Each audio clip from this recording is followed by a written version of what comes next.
Why is it that the Trump administration is threatening war against these three Christian countries who are deeply religious and deeply patriotic? They love the Second Amendment. And at the same time, we are supporting and arming the country that spits on Christians and disrespects Christians each and every day and bombs women and children in Gaza each and every day. Why is our Christian president doing this? President Trump is now threatening all-out war against Venezuela, Colombia. He has airstriked Colombian fishermen. He has airstriked fishermen from Trinidad and Tobago. He is also now threatening economic war against Nicaragua, the poorest of these three countries, Venezuela, Colombia, Nicaragua, the axes of resistance of Latin America, if you will, the anti-imperialist sovereign nations of Latin America. And I think Trump just wants to turn all these countries into Argentina. He wants to crash all their economies. He wants to make sure that they're all permanently indebted for the rest of history to the IMF. I think this is really the goal here. I think he wants to steal their raw resources, which is really incredible because at the start of the Trump administration, he sent Rick Grenell to Venezuela, to Caracas, to meet with President Maduro. And in effect, in doing so, through that diplomatic move, he legitimized and recognized the presidency of Nicolas Maduro, which was an aberration from the Biden-era policy in which the Biden administration said, we do not recognize the presidency of Nicolas Maduro. So Trump started off really good on Venezuela. Chevron was a big-time donor of the Trump administration, or the Trump campaign for president. I think they even were like a major funder of his inauguration, the oil company Chevron. And at the start of the Trump administration, Chevron was allowed to skirt certain U.S. restrictions on actually operating oil fields in Venezuela. Venezuela said, look, United States, anyone, UK, if you want to do business with us and it's going to be fair business, we are happy to do business. We don't care who is doing business with us so long as you are not stealing our resources for pennies on the dollar, right? That's the whole reason why Venezuela and Russia, China, all these countries are opposed to what the U.S. is doing because we see what you're doing. Regime change, balkanization, all-out war, genocide, stealing resources, indebting these countries to the IMF, to the World Bank. This is the system of super imperialism that is opposed by many nations in the world. But if you will be an administration that will, I guess, move away from that sort of mindset and that approach to global politics and foreign relations, mutual relations with different countries, and you will engage with certain nations in a respectful, mutually respectful manner, then okay. Now, it seems as though Marco Rubio has really sunk his teeth into Donald Trump. He has forced Rick Grenell out of this administration, in effect. He has forced Steve Witkoff, who I really don't have a lot of nice things to say about, but Steve Witkoff was at least, he was pretty reasonable when it came to Latin America. He has forced these individuals out of the administration, out of the State Department apparatus, and taken over full control. And Marco Rubio, by the way, his family made a lot of wealth in Miami several decades ago off of running a $75 million per annum cocaine trafficking business in the house that Marco Rubio was living in Miami. Marco Rubio is dead set and has been dead set on pushing for regime change in Cuba, in Venezuela, in Nicaragua, in Colombia. Well, not previously Colombia because it used to be the Israel of Latin America, but now also in Colombia for his entire career. And it seems as though he's very close to getting that because right now the United States has 8 U.S. warships carrying over 1,200 missiles, along with a nuclear submarine, and many fighter jets, many attack helicopters stationed just off the coast of Venezuela. Okay, they're also amassing a huge troop presence in Puerto Rico. This is all aimed at targeting Venezuela, but now also, I guess, Colombia, because Colombia has come into the crosshairs of these threats of war against Latin America, against sovereign countries in Latin America. So since early October, the Trump administration has killed over 30 individuals in quote unquote anti-drug operations in the Caribbean.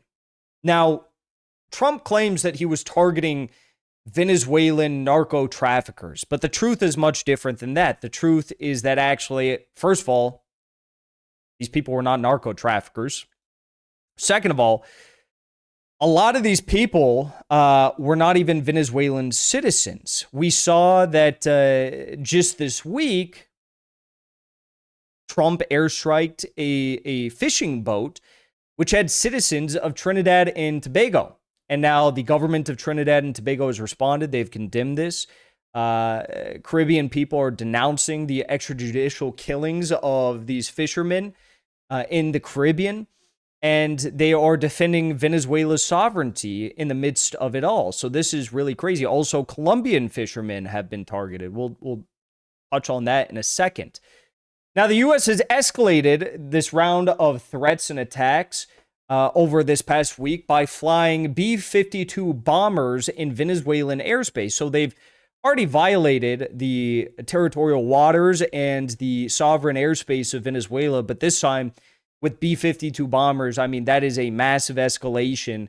Of course, at any given moment, Venezuelan military personnel who are monitoring the airspace and manning these air defense systems, I mean, they are thinking to themselves at that moment, these might be my last minutes on Earth as B-52 bombers enter the Venezuelan airspace, okay? Now, it is unclear as to whether or not the Trump administration is considering decapitation strikes. The B-52 bombers would indicate something like that. Decapitation strikes on the Maduro government. So that would include people like President Maduro and his wife. That would include people like Diosdado Cabello, the leader of PSUV, the political party that President Maduro represents. That would include the chairman of the National Assembly in Venezuela. That would include Ivan Gil, the foreign minister of Venezuela. I mean, they would take out the entire government of Venezuela in these decapitation strikes if they could and if they wanted to, I guess. Whether or not they have the capability to do that is unclear. Venezuela has pretty strong air defenses, not as strong as some countries, but, they've been supported by Russia in the past. In 2019, there was talk of a war on Venezuela, and it got very close to that, and Russia provided a lot of military support to Venezuela back then. But also, there is the threat of an amphibious landing on Venezuela and an actual invasion with troops on the ground in Venezuela. And I don't know if you guys caught it, but this week, J.D. Vance and Pete Hegseth were at the U.S. Marine Corps base, Camp Pendleton, a place that I know very well because I've spent much time there. I grew up in San Clemente, which is about 25 minutes away from Camp Pendleton. And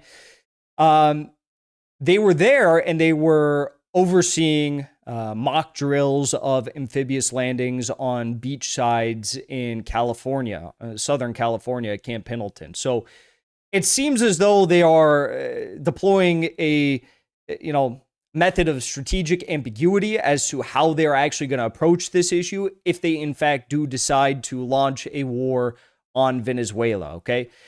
Now, it got even crazier when today Lindsey Graham was on Sean Hannity's show on Fox News. The neocons all got together for a joint conversation, and Hannity suggested that if the U.S. can bring a Nobel Peace Prize winner, Maria Corina Machado, to power in Venezuela, U.S.-backed, Israeli-backed opposition leader in Venezuela, the oil-rich country could become the 51st state of the United States. Take a listen.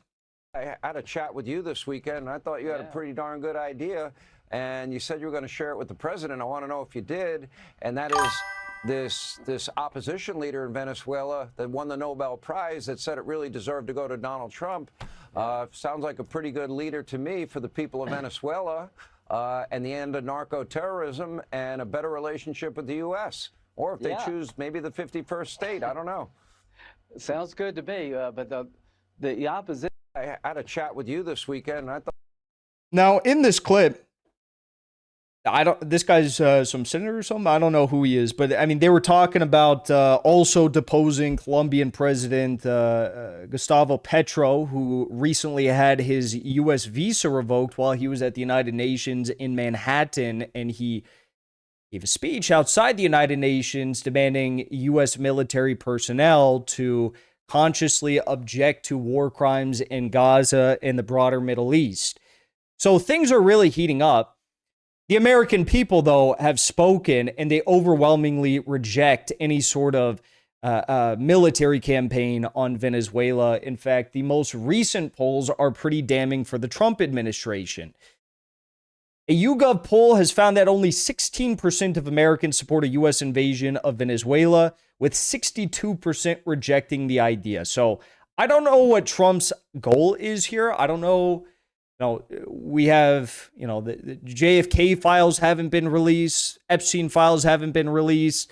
The Gaza ceasefire is collapsing. No peace with Russia. And apparently, to make the situation better, apparently, Trump's great idea is, well, I will boost my poll numbers by doing something that, most Americans don't even understand how absolutely chaotic and dangerous would actually be if we decided to do it. But already, despite that, only 16% of Americans support, which is military action against Venezuela. 62% of Americans reject the idea, and with good reason. I mean, Venezuela is not your enemy if you're an American citizen. Venezuela is a God-fearing country. They are deeply Christian. Venezuela is a sovereign country that said they don't want their toes stepped on by any foreign outside powers. Venezuela is a country that stands with Palestine, with which the overwhelming majority of Americans, young Americans in particular, also stand with. Venezuela is a pro-Second Amendment country, as we refer to this in America. They have a people's militia of over 1 million people. Venezuela does not embody this woke agenda that was embodied and was deeply unpopular in the Biden administration. Venezuela is not your enemy, okay? Venezuela is the enemy of BlackRock. Venezuela is the enemy of the IMF, the World Bank, of Larry Fink, of Bill Gates, of Jeff Bezos, but he is not your enemy if you are an average American citizen. If you are an American citizen, you have more in common with working class people in Venezuela than you do anyone who represents you in the United States Congress, in the Senate, or in the White House, okay? So this is deeply unpopular. Venezuela is having to prepare for this now because it is a real threat. They have instituted Independence Plan 200 with the mobilization of air defenses across the coastal region of the country. And not only that, but their air defense systems are active. As you can see here, this is a military airport in Caracas, which I have been just outside of. I've not been inside of there, but I've been just outside of it. And there you see it again. This is in the road to Caracas. So from the beach side, from the airport to Caracas, they have a bunch of anti-tank infrastructure set up. This would, it would be extremely difficult for the United States to do a ground invasion of Venezuela simply due to the terrain. Caracas is a city that is completely surrounded on all sides by giant mountains, and it would be very difficult for the U.S. to, and it's far from the coastline, not too far, but kind of far, It would be very difficult for the U.S. to do a ground invasion. I'm not saying it'd be impossible, but it would be very costly. It'd be very costly in terms of equipment loss, and also in terms of loss of human life, okay? Now, as I mentioned earlier, these strikes on quote-unquote Venezuelan narco-traffickers have actually resulted in strikes on innocent fishermen from Trinidad and Tobago, as well as innocent fishermen from Colombia. The Colombian president has condemned this, and he's basically said, this is an act of war, which is true. I mean, you're targeting, you're killing civilians of a sovereign nation under the guise of anti-drug operations. It's insane. Donald Trump has now also threatened to invade Colombia over President Gustavo Petro's opposition to his attacks on Venezuela, which killed Colombian civilians. Now, these Colombian civilians who survived some of these attacks were actually repatriated back to Colombia because the U.S. they would be very, legally difficult situation if they decided to take these Colombian fishermen to the United States and try to prosecute them, because what crimes would they be prosecuting them for? They don't have any crimes that they've committed. So the United States repatriated them to what country? Venezuela, because they're allegedly Venezuelan narco traffickers? No, to Colombia, because they're Colombian fishermen. Okay. So yes, now we are apparently going to also potentially have war with Colombia. President Gustavo Petro of Colombia is an illegal drug dealer, strongly encouraging the massive production of drugs in big and small fields all over Colombia. Petro, a low-rated and very unpopular leader with a fresh mouth toward America, better close up these killing fields immediately, or the United States will close them up for him, and it won't be done nicely. So this guy's just living in a post-truth reality. He's going to nuke his own administration. The Colombian president has been very clear. He said this is a war for oil and it must be stopped by the world. The aggression is against all of Latin America and the Caribbean. We also had the Brazilian president, President Lula, who is much closer with the United States, at least until the past few months when this tariff war began. He came out and also backed Venezuela and Colombia. He said, everyone says we'll turn Brazil into Venezuela. Brazil will never be Venezuela, and Venezuela will never be Brazil. Each of us will be ourselves. Okay. He also said that Cuba is not a country of terrorists, but an example of a people with a sense of self-worth. Okay. So it looks as though Trump is now potentially going to wage war against every single sovereign country in Latin America. I don't think this is going to go well. This is all about resources. This is all about control. It's all about, reigniting the Teddy Roosevelt, this American policy of control over all of the Americas. And I have to ask the question, why? Venezuela's national heroes, Colombia's national heroes. I mean, these are men who actually fought in the American Revolution. The Colombian people, the Venezuelan people, the Nicaraguan people, they are deeply patriotic people. Colombia responded to these threats of an invasion and regime change by recalling their ambassador to the United States, which is appropriate, especially after the airstrikes on their sovereign citizens who did nothing wrong. And to top it all off, Trump is also now considering new tariffs on restricting Nicaragua's benefits under the CAFTA-DR Free Trade Pact due to quote-unquote human rights abuses, labor rights violations.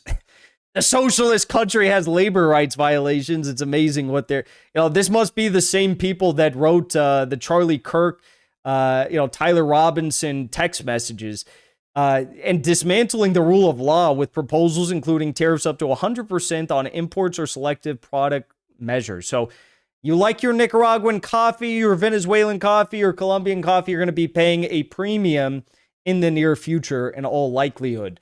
Benjamin Rubenstein tweeted about these tariff threats, and he said, Trump and Marco Rubio are preparing to wage economic war on Nicaragua. Nicaragua is one of the poorest countries in the Western Hemisphere. The people of Nicaragua are deeply religious Christians. This will hurt them the most.